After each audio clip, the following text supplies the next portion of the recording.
केंद्र की नरेंद्र मोदी सरकार सत्ता में अपने 12 साल पूरे कर लिए हैं। मोदी सरकार के 12 सालों के कामकाज पर डीडी न्यूज़ एक विशेष सीरीज चला रहा है, जिसमें हम दिखा रहे हैं कि कैसे इन सालों में सरकार के फैसलों से तमाम क्षेत्रों में बड़े बदलाव आए हैं। तो आइए देखते हैं हमारी खास सीरीज विकसित भारत की ओर बढ़ते कदम।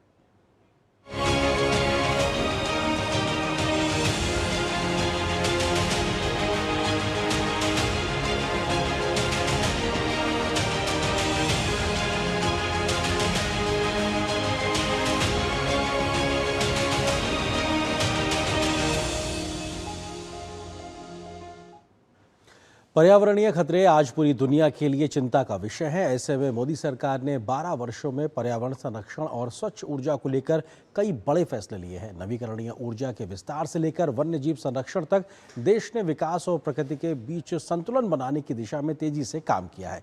इन प्रयासों ने भारत को हरित विकास की ओर और ऊर्जा क्षेत्र में आत्मनिर्भरता की ओर तेजी से आगे बढ़ाया है। किस तरीके से, आप देखिए इस रिपोर्ट को। मुझे मेरी पूरी टीम को दीजिए अनुमति। नमस्कार।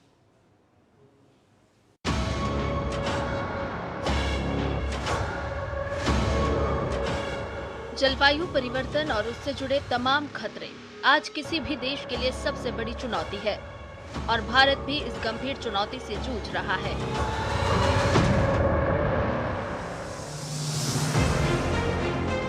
ऐसे में आने वाली पीढ़ियों को जलवायु परिवर्तन से बचाने, धरती को अधिक हरा भरा बनाने और देश के बेहतर भविष्य के लिए पिछले 12 साल में मोदी सरकार ने कई क्रांतिकारी कदम उठाए। इसका नतीजा ये रहा कि ऊर्जा के क्षेत्र में भारत तेजी से आत्मनिर्भर हो रहा है और वैश्विक नवीकरणीय ऊर्जा रैंकिंग में तीसरे नंबर पर है। भारत ने पेरिस समझौते के तहत 2030 तक का जो लक्ष्य रखा था, उसे 5 साल पहले यानी जून 2025 में ही पूरा कर लिया। इस लक्ष्य के अनुसार भारत ने अपनी कुल बिजली उत्पादन क्षमता का आधा हिस्सा गैर जीवाश्म ईंधन जैसे सौर, पवन, जल विद्युत से हासिल कर लिया। गौर करने वाली बात यह है कि देश को जितनी बिजली चाहिए, उसका लगभग आधा हिस्सा अब नवीकरणीय ऊर्जा से ही पूरा हो रहा है। इस साल 31 मार्च तक भारत की कुल सौर ऊर्जा क्षमता 150 गीगावाट हो गई है, जो 2014 में सिर्फ 2.82 गीगावाट थी, यानी 12 वर्षों में 53 गुना वृद्धि। प्रधानमंत्री सूर्य घर योजना ने इसमें अहम भूमिका निभाई है।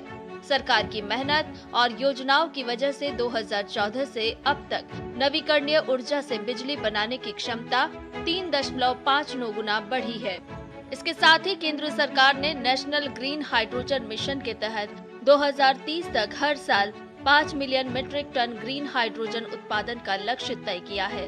पर्यावरण को बचाने के लिए सिर्फ सरकार की पहल और कोशिशें काफी नहीं है, बल्कि हर नागरिक को आगे बढ़कर योगदान देने की जरूरत है।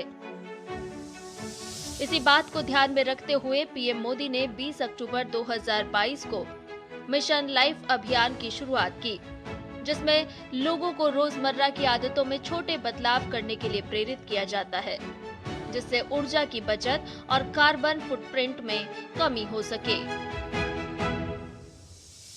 प्रो प्लेनेट पीपल का सिद्धांत हमारा कमिटमेंट है। इसलिए भारत ने दुनिया को मिशन लाइफ यानी लाइफस्टाइल फॉर एनवायरनमेंट का विजन दिया है। प्राकृतिक संतुलन बनाए रखने के लिए वन्यजीव भी बेहद जरूरी हैं। पिछले 12 साल में केंद्र सरकार ने वन्यजीव संरक्षण के लिए कई उल्लेखनीय काम किए हैं। प्रोजेक्ट चीता भी इन्हीं में से एक है। ये विश्व की पहली अंतर महाद्वीपीय बड़े मांसाहारी स्थानांतरण परियोजना है, जिसका मकसद भारत में विलुप्त घोषित हो चुके चीतों को देश के जंगलों में फिर से बसाना है। पीएम मोदी ने 17 सितंबर 2022 को नामीबिया से लाए गए 8 चीतों को कूनो नेशनल पार्क में छोड़कर इस प्रोजेक्ट की शुरुआत की थी।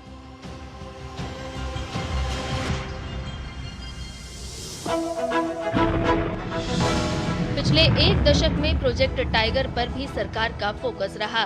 2014 में 46 बाघ अभयारण्य थे, जो 2025 तक बढ़कर 58 हो गए हैं। और लगभग 85,000 वर्ग किलोमीटर क्षेत्र तक फैले हैं। यही वजह है कि 2014 में देश में बाघों की संख्या 2,226 थी, जो 2023 में बढ़कर 3,682 हो गई है। इसी के साथ भारत ने दुनिया की 70% से अधिक जंगली बाघों की आबादी का घर होने का गौरव भी हासिल किया।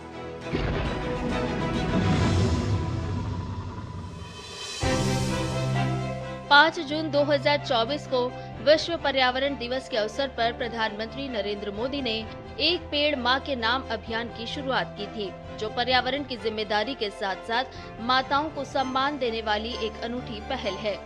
31 दिसंबर 2025 तक इस अभियान के जरिए कुल 262.4 करोड़ पौधे लगाए गए हैं। पिछले 12 सालों में उठाए गए सरकार के इन कदमों से देश की ऊर्जा शक्ति मजबूत हुई है और आने वाली पीढ़ियों के लिए एक साफ सुथरा और सुरक्षित भविष्य का रास्ता भी खुला है।